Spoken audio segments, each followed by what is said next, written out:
সপ্তম শ্রেণীর প্রিয় শিক্ষার্থীবৃন্দ ও যারা আমার ক্লাস দেখছেন সকলকে আন্তরিক সালাম। আসসালামু আলাইকুম ওয়া রাহমাতুল্লাহ ওয়া বারাকাতুহু। প্রিয় শিক্ষার্থীবৃন্দ, তোমরা কেমন আছো? আশা করি আল্লাহর অশেষ রহমতে তোমরা ভালো আছো, সুস্থ আছো, স্বাভাবিক আছো।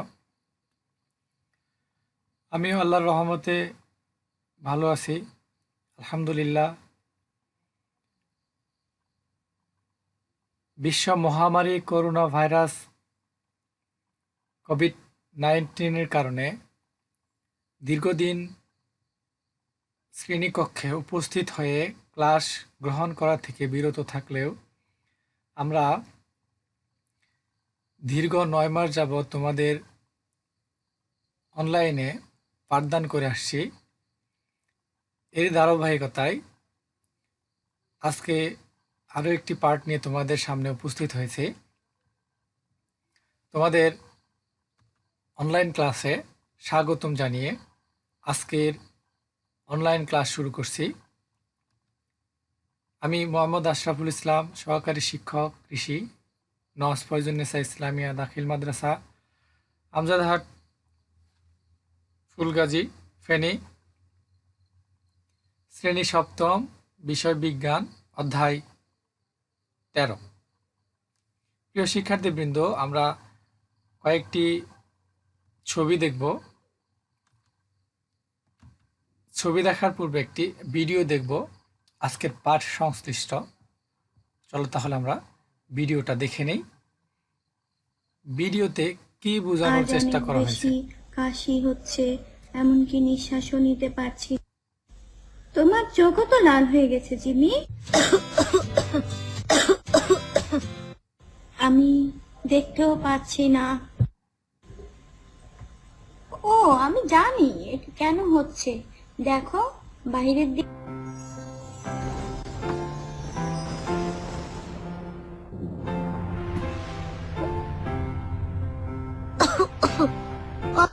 এখানে অনেক শব্দ ও ধোঁয়া। হ্যাঁ, তোমার কাশি ও চোখ লাল হওয়ার কারণ হলো ধুলা ও ধোঁয়া। তুমি জানো একে দূষণ বলে? দূষণ এটি আবার কি? যখন আমরা প্রকৃতিকে নোংরা করি তখন তাকে দূষণ বলে। চলো আমি তোমাকে দেখাই কিভাবে হয়। ঘরে, ফ্যাক্টরিতে ও বিভিন্ন কোম্পানি থেকে প্রচুর ধোঁয়া বের হয়, আর এটিকে বলে বায়ু দূষণ। চলো জিমি, তোমাকে আরো দূষণ সম্পর্কে বলি। দেখো, আমরা যখন গাড়ি ও বাসে ভ্রমণ করি সেখান থেকে প্রচুর ধোঁয়া বের হয়। চলো আমি তোমাকে আরো কিছু দেখাই। দেখো, লোকগুলা গাছ কেটে ফেলছে। হ্যাঁ, তুমি জানো গাছ দূষিত বাতাস গ্রহণ করে আমাদের অক্সিজেন দেয়। হ্যাঁ জিমি, তুমি অনেক বুদ্ধিমান ছেলে। নোংরা বাতাসকে কার্বন ডাই অক্সাইড বলে আর ভালো বাতাসকে অক্সিজেন বলে। তাহলে গাছ কেটে ফেললে আর কেউ থাকবে না দূষিত বাতাস পরিষ্কার করার জন্য। তখন বাগান ছোট হয়ে যাবে। দেখো, বাড়ি ও ফ্যাক্টরি থেকে নোংরা উপকরণগুলো বের হচ্ছে, নদীর সাথে মিশে যাবে। হ্যাঁ, এজন্যই মাছগুলো মরে যায়। এই সময় দেখবে খাওয়ার পানি থাকে না। একে পানি দূষণ বলে জিমি। জিমি, এখন তুমি পরিবেশ দূষণ করছো। না, আমি তা করছি না। দেখো জিমি, লোকেরা যখন প্লাস্টিক এবং বোতলগুলো ফেলে, এগুলো মাটির সাথে মিশ্রিত হয় না, তখন আবার পরিবেশ দূষিত হয়ে যায়। একে পরিবেশ দূষণ বলে। প্রিয় শিক্ষার্থীবৃন্দ, আমরা এতক্ষণ একটি ভিডিও দেখলাম। ভিডিওতে পরিবেশ দূষণের প্রত্যেকটি পার্ট খুব সুন্দর করে বুঝিয়ে দেওয়া হয়েছে। তোমরা এই ভিডিও চিত্র দেখে কি বুঝতে পারলে? তাহলে আজকে আমাদের পার্ট শিরোনামটা কি হতে পারে? আজকে আমাদের পাঠ শিরোনাম হচ্ছে দূষিত পরিবেশ, বিশুদ্ধ বা পরিচ্ছন্ন প্রাকৃতিক পরিবেশ। তাহলে আমাদের পাঠ শিরোনাম হচ্ছে প্রাকৃতিক পরিবেশ এবং দূষণ। প্রাকৃতিক পরিবেশ এবং দূষণ। শিখনফল, চলো দেখে নেই, শিখনফলগুলো দেখে নেই। এই পাঠ শেষে শিক্ষার্থীরা পরিবেশের উপাদানসমূহ দূষণের কারণ ব্যাখ্যা করতে পারবে। 2, পরিবেশের উপাদানের উপর দূষণের প্রভাব ব্যাখ্যা করতে পারবে। আজকের এই পাঠ শেষে এই দুটি শিখনফল অর্জন করতে সক্ষম হবে। প্রিয় শিক্ষার্থীবৃন্দ, এই শিখনফল দুটি খাতায় সুন্দর করে লিখে নাও।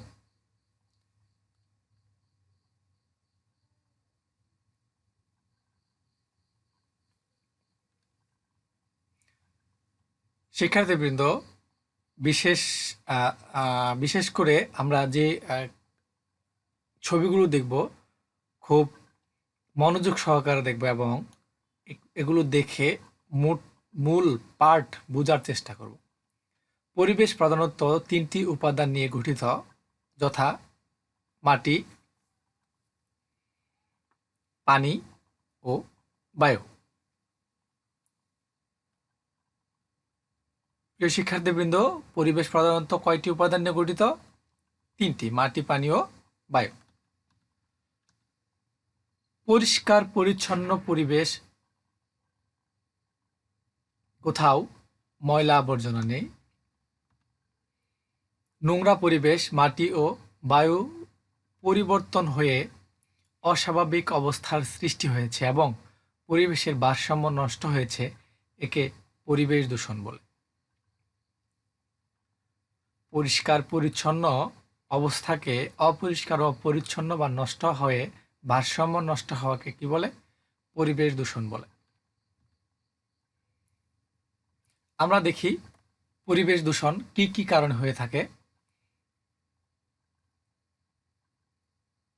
এক হচ্ছে গাড়ির কালো ধোঁয়া, জমিতে কীটনাশক প্রয়োগ, জমিতে রাসায়নিক সার প্রয়োগ, পলিথিনের ব্যবহার। এগুলো হচ্ছে পরিবেশ দূষণের অন্যতম কারণ। প্লাস্টিকের ব্যবহার, কারখানা তৈরি, কল কারখানা তৈরি, তাপবিদ্যুৎ কেন্দ্র, কল কারখানার নির্গত বর্জ্য।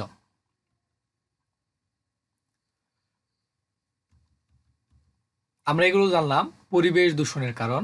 এরপর হচ্ছে মাটি দূষণের কারণ। কি কি কারণে মাটি দূষিত হয়ে থাকে? অপরিকল্পিতভাবে ময়লার স্তূপের কারণে দূষিত হচ্ছে মাটি, হারাচ্ছে উর্বরতা। যত্রতত্র সহজে পচে না এমন বস্তু ফেলার কারণে দূষিত হচ্ছে মাটি, হারাচ্ছে উর্বরতা। প্রিয় শিক্ষার্থীবৃন্দ,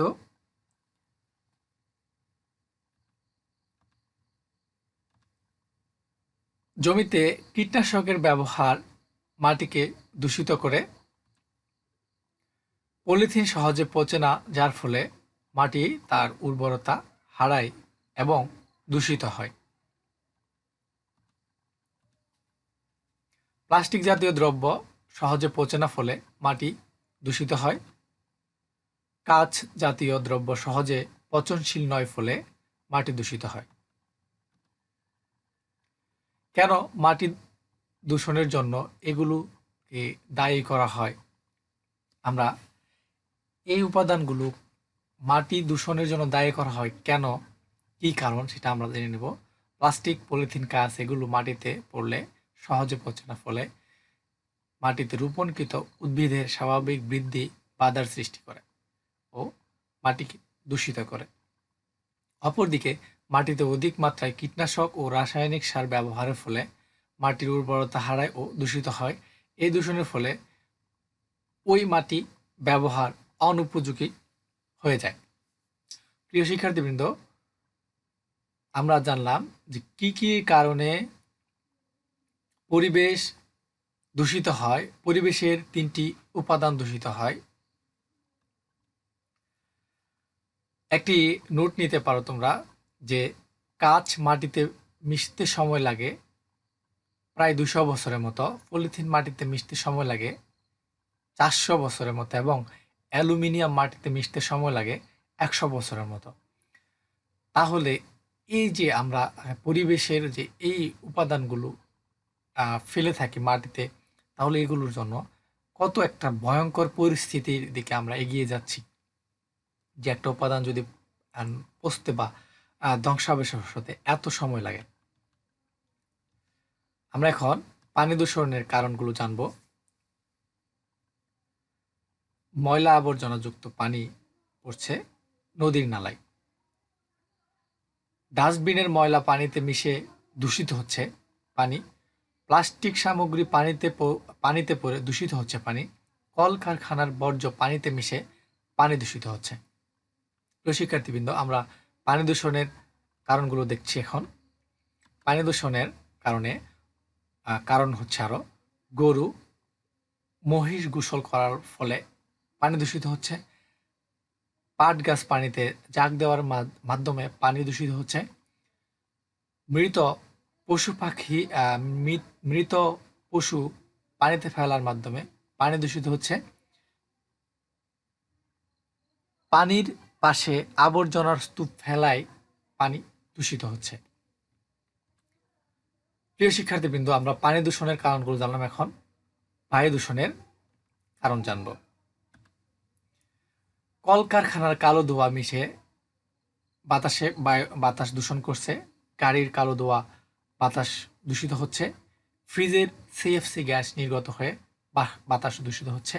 কয়েলের ধোঁয়া দূষিত হয়ে বাতাস দূষণ ঘটাচ্ছে। বায়ু দূষণের আরো কারণ হচ্ছে পারমাণবিক চুল্লির ধোঁয়া নষ্ট করছে বায়ু। ব্যাপক হারে বৃক্ষ নিধন এর জন্য দূষিত হচ্ছে বায়ু। আমরা ভিডিওতে দেখেছি যে দূষিত বায়ুগুলো গাছপালা সেগুলোকে শোধন করে। তাহলে গাছপালা বা বন নিধনের কারণে এটা বেড়ে যাচ্ছে। বিভিন্ন বর্জ্য পোড়ানোর কারণে কালো ধোঁয়া বাতাস দূষিত করছে। ইট ভাটার কালো ধোঁয়া বাতাসকে দূষিত করছে। প্রিয় শিক্ষার্থীবৃন্দ, আমরা এতক্ষণ বায়ু দূষণের কারণ জানলাম। এখন আমরা জানবো বায়ু দূষণের প্রভাবে কি ধরনের সমস্যা হয়ে থাকে বা বায়ু দূষণের প্রভাব সমূহ কি কি। বায়ু দূষণের প্রভাবে কি হয়ে থাকে? বায়ু দূষণের কারণে শ্বাসকষ্ট, হাঁফানি, অ্যাজমার মতো রোগ ব্যাধি বাড়ছে। প্রিয় শিক্ষার্থীবৃন্দ, আমরা এখন আগের তুলনায় এই অ্যাজমা, শ্বাসকষ্ট, হাঁফানি এগুলো একটু দিন দিন মাত্রা বেড়ে যাচ্ছে। এটা কেন? বায়ু দূষণের জন্য। পরিবেশ দূষণের কারণে শ্বাসকষ্ট, হাঁফানি ও অ্যাজমার মতো রোগ এটা দিন দিন বেড়ে চলছে। পরিবেশ দূষণের ফলে দেখা দিয়েছে বিভিন্ন চর্মরোগ।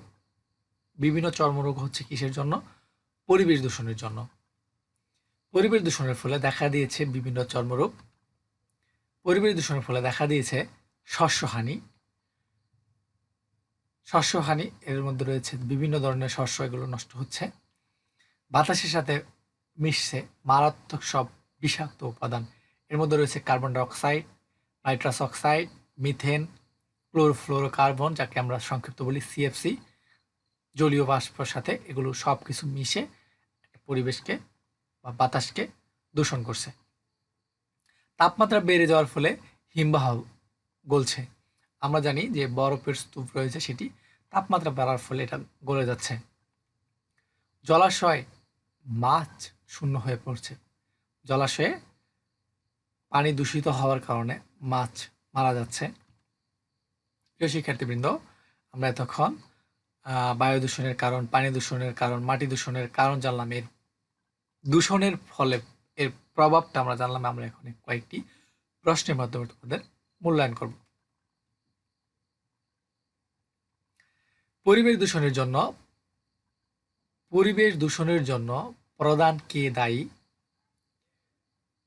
চাষের জমি বাড়াতে ও ঘর বাড়ি করতে মানুষ কি কেটে ফেলছে? শিল্প কারখানার নিষ্কাশিত বর্জ্য কি দূষণের জন্য দায়ী? কয়লার ধোঁয়া কি দূষণের জন্য দায়ী? প্লাস্টিক ও কাঁচ কিসের দূষণ ঘটায়? প্রিয় শিক্ষার্থীবৃন্দ, আমরা এই সবগুলো প্রশ্নের উত্তর আমি তোমাদের ওখানে আলোচনা করেছি। এগুলোর উত্তর তোমরা লিখে কমেন্ট বক্সে জানিয়ে দিতে পারো। পলিথিন মাটিতে মিশতে কত বছর সময় লাগে? আমরা এটা জেনেছি যে 400 বছর সময় লেগে যায় একটি পলিথিন পচতে বা নষ্ট হতে। পরিবেশ দূষিত হলে কে ক্ষতিগ্রস্ত হয়? 1 নাম্বার, পরিবেশ দূষণের জন্য প্রধানত দায়ী কে? মানুষ। চাষের জমি বাড়াতে ও ঘর বাড়ি করতে কি কাটা হচ্ছে? গাছ। শিল্প কারখানা নিষ্কাশিত বর্জ্য কি দূষণের জন্য দায়ী? পানি। কয়লার ধোঁয়া কি দূষণের জন্য দায়ী? বাতাস। প্লাস্টিক ও কাঁচ কি দূষণের জন্য ঘটায়? মাটি।